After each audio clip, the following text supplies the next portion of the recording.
आइए दोस्तों, अब हम सॉल्व करेंगे एनसीईआरटी गणित क्लास 11 प्रश्नावली 2.2 का प्रश्न क्रमांक 5। तो प्रश्न क्रमांक 5 क्या कहता है उसी को सबसे पहले हम पढ़ लेते हैं। तो प्रश्न क्रमांक 5 कहता है कि मान लीजिए कि समुच्चय ए 1, 2, 3, 4, 6 यानी समुच्चय ए के ये सारे अव्यय हैं। तो फिर कहता है कि मान लीजिए कि आर ए पर यानी आर जो है बोले तो रिलेशन ए पर बोले तो ए क्रॉस ए है ना, ए पर इस रूप का होगा। तो कहता है कि ए बी के फॉर्म में होंगे, यानी रिलेशन जो होंगे समुच्चय ए पे ही लिखा जाएगा। ठीक है, तो ए बी के फॉर्म में होंगे और ए बी जो है वो सारे के सारे समुच्चय ए से बिलोंग करते रहेंगे। कहने का मतलब ए बी जो ये अव्यय हैं और ये दोनों अव्यय कहाँ से आएंगे तो समुच्चय ए से आएंगे, बोले तो इससे आएंगे। ठीक है, तो संख्या ए संख्या बी को यथावत विभाजित करती है। कहने का मतलब ये है कि संख्या ए जो होंगे ना संख्या बी को विभाजित करती है, मतलब पूर्ण रूप से काट देगी। ये इनका कंडीशन है। तो इनके द्वारा परिभाषित एक संबंध ज्ञात करना है। पहला रोस्टर रूप में लिखना है, फिर उसका प्रांत ज्ञात करना है, फिर परिसर ज्ञात करना है। तो सबसे पहले हम लिखते हैं कि दिया है। क्या लिखेंगे भैया? लिखते हैं दिया है। जो दिया है उसी को लिख लेते हैं।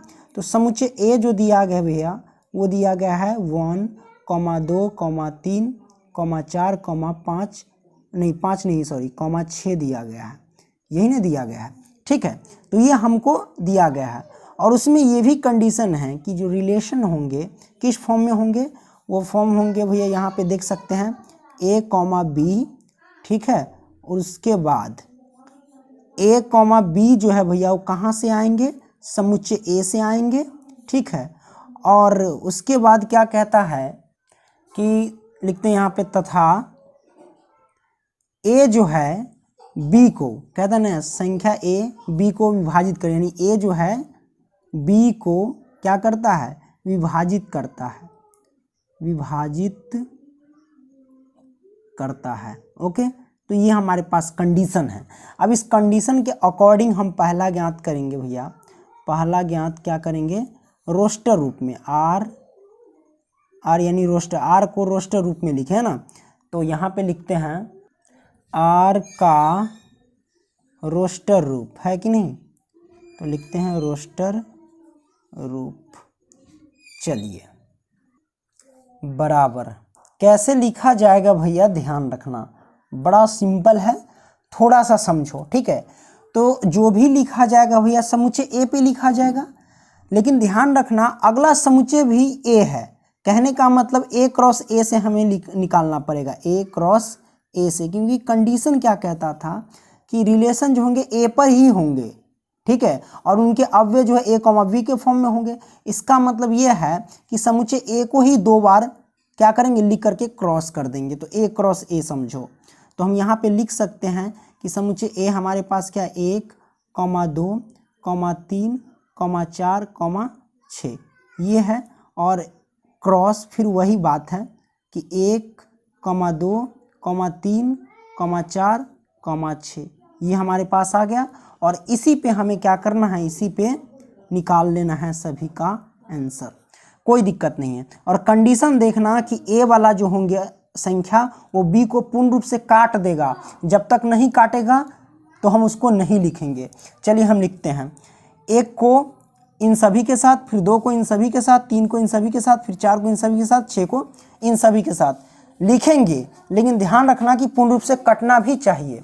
तो आइए लिखते हैं 1 को अगर 1 से लिखेंगे 1, लिखते हैं तो ये वाला 1 इस 1 को पूर्ण रूप से काट देगा, 1 एकम 1 कट गया। ठीक है, फिर 1 को 2 से लिखेंगे, 1 को 2 से लिखेंगे तो ये 1 2 को काट देगा, क्योंकि 1 तो सभी को काट सकता है ना, पूर्ण रूप से विभाजित करता है। तो हम सबको लिख देते हैं। फिर 1, 3 लिखेंगे, फिर 1 के साथ 4 को लिख देंगे, है कि नहीं। तो 1, 4 लिखेंगे, फिर 1 को 6 के साथ लिख देंगे, तो 1, 6 लिख देंगे। हमने लिख दिया क्योंकि 1 सभी को विभाजित कर देगा। उसके बाद 2 पे आते हैं, 2 के साथ 1 लिखेंगे। तो अगर 2, 1 लिखेंगे, जैसे कि 2, अगर 1 लिखेंगे तो ये तो ए है और ये बी है, तो कंडीशन क्या कहता है कि ए जो है बी को विभाजित करेगा। तो 2 क्या ए को पूर्ण रूप से काटेगा? नहीं काटेगा। नहीं काटेगा तो हम इसको नहीं लिखेंगे। तो चलिए हम क्या करेंगे, 2,1 नहीं लिखेंगे, 2,2 लिख लेंगे। 2,2 हम लिख लेंगे क्योंकि 2 जो है इन 2 को पूर्ण रूप से काट देगा। 2 एकम 2 काट देगा, है कि नहीं। अब 2 को 3 से लिखेंगे, क्या 2 3 को काट देगा? पूर्ण रूप से नहीं काटेगा। 2 4 को काट देगा, 2,4 हम लिखेंगे, 2,4 क्योंकि 2 जो है पूर्ण रूप से 4 को काट देगा, है कि नहीं। बिल्कुल समझ में आ रहा है ना। हाँ, तो 2,4 लिखेंगे। उसके बाद 2,6 भी लिखेंगे क्योंकि 2 3 6, 2 जो है 6 को भी काट देगा। अब 3 को इन सभी के साथ, अब 3 1 को काटेगा? नहीं। 3 2 को काटेगा? नहीं। 3 3 को काट देगा, तो 3 के साथ 3 लिखो, 3,3 लिखेंगे क्योंकि 3 को काट देगा, है ना। अब 3,4 आएगा? नहीं आएगा। 3,6 आ जाएगा क्योंकि 3 दूनी 6 काट देगा, है ना। तो 3,6। अब 4 को लिखो, ये सब के तो साथ आएगा ही नहीं क्योंकि सबको नहीं काटेगा। 4 को 4 से ही लिखो, 4,4 क्योंकि 4 एकम 4 4 काट देगा, है ना। 4 6 को पूर्ण रूप से नहीं काटेगा, मत लिखो। 6 को ही काटेगा सिर्फ, बाकी किसी को नहीं काटेगा। तो 6,6 हम लिख देते हैं। तो ये सारे के सारे हमारे पास क्या हैं, रोस्टर रूप में आ गए हैं। ओके, कोई दिक्कत नहीं है। अब दूसरा हमें क्या कहता है, इसका दूसरा देख लो ध्यान से। दूसरा कहते हैं आर का प्रांत ज्ञात कीजिए। आर का प्रांत, प्रांत कोई दिक्कत नहीं। पहले वाले सारे अव्यय क्या होते हैं, प्रांत होते हैं, यानी डोमिन होते हैं। बोले तो देखो, पहला जो भी है वो x है और दूसरा y है। तो x वाले जो भी अव्यय होते हैं वो सारे के सारे प्रांत होते हैं, और y वाले जो भी अव्यय हैं वो सारे के सारे क्या होते हैं, परिसर होते हैं। कहने का मतलब पहला वाला जो भी अव्यय होंगे वो सारा का सारा क्या होगा, पहला, वो सारे के सारे क्या होंगे, जान रहे हैं ना। ठीक है, समझ गए। चलिए हम क्या करते हैं, लिखते हैं। तो इसमें प्रांत ज्ञात करना है, कोई दिक्कत नहीं। पहला वाला 1 है, 1 है, यानी 1 लिखेंगे। उसके बाद रिपीट नहीं होना चाहिए, 1 यहाँ भी छोड़ देंगे, यहाँ भी, तो 1 को छोड़ देंगे। अब 2 है, हम 2 को लिखेंगे, 2 यहाँ भी, 2 यहाँ भी। पहला जब रिपीट हम बिल्कुल नहीं लिखते हैं, रिपीट वाले नहीं लिखते हैं। अब पहले 3 है तो हम ये 3 लिखेंगे, यहाँ 3 छोड़ देंगे क्योंकि आ चुका है। 4 है अब तो हम 4 लिखेंगे। अब यहाँ 6 है तो हम 6 लिखेंगे। तो पहले वाले अव्यय आ गए, तो ये सारे के सारे प्रांत हो गए। ये हमारे पास आंसर आ गया। ठीक है, कोई दिक्कत नहीं भैया। अब हम क्या करेंगे, परिसर ज्ञात करेंगे। तीसरा में हमें कहता है परिसर, आर का परिसर।